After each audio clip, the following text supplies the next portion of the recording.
নমস্কার, আমি সুনীতি। ভোরের আলো পরিবারে আপনাদেরকে স্বাগত জানাই। আপনারা কেমন আছেন? আমি তো বেশ ভালো আছি। নতুন একটি দিনের শুরু হলো আপনাদের সাথে। আমি এখন রান্না বান্না করছি, তো সেগুলোই করছি। এখন রান্না করে নেব।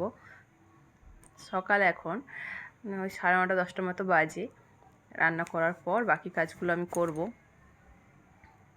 এই সবজিটা আমার সেদ্ধ হয়ে গেছে, তো আমি এবার ভাতটা বসিয়ে দেব। সবজিটা সেদ্ধটা নামিয়ে দিই। এই দেখো, আমি এবার ভাতটা বসিয়ে দিচ্ছি। আর একটু পনিরের তরকারিও করব। ফ্রিজ থেকে পনিরটা বের করে নিয়ে আসি। একটু পনিরের তরকারি হবে, বাঁধাকপি হবে, একটু বেসনের বড়া হবে। টুকটুক করে অনেকগুলি রান্না করতে হবে। পনিরটা কাটা নেই, ফ্রিজে ছিল, শক্ত হয়ে রয়েছে। একটু আগে থেকে বের করে রাখলে ভালো হতো, তো আমি ভুলে গেছি। তাই এখন বের করে আর এই চাকু দিয়ে আমি ছোটো ছোটো করে কেটে নিচ্ছি। পনিরের তরকারি খেতে আমাদের বাড়িতে সবাই খেতে ভালোবাসে।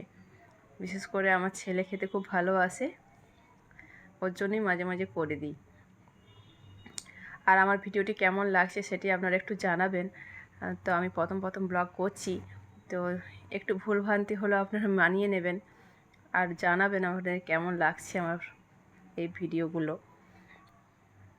হয়ে গেছে, আজ একটু বড়াগুলো করব।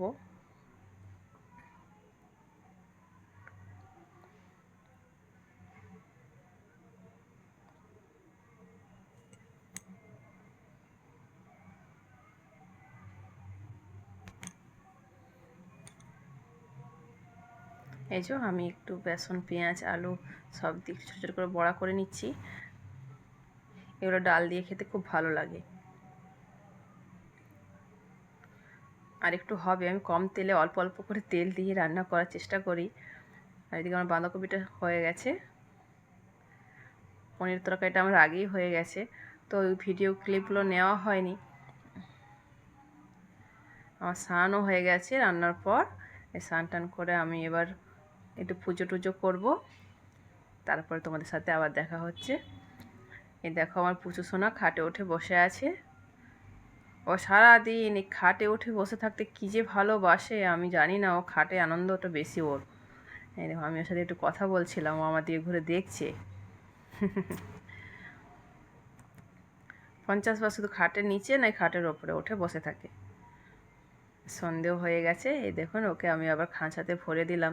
সন্ধেবেলা বাইরে ছেড়ে রাখি না, তো বাড়ির মধ্যে থাকে, সিঁড়ির ওখানে আমি ওকে রেখে দিই। খাঁচার মধ্যে ওকে রেখেছি। ওই কিছু ঘাস টাস দিয়েছি, ছেলে আবার রাতে খাবার দিয়ে যাবে ওকে, তাই আমি একটু ওকে রাখতে এসে একটু ভিডিওটা করছিলাম। যদি আমার এই ভ্লগটি আপনাদের ভালো লেগে থাকে, আর আমার ভূতুকে যদি বিশেষ করে আপনাদের ভালো লাগে, একটু জানাবেন। ভালো থাকবেন সবাই, দেখা হবে পরের ভ্লগ।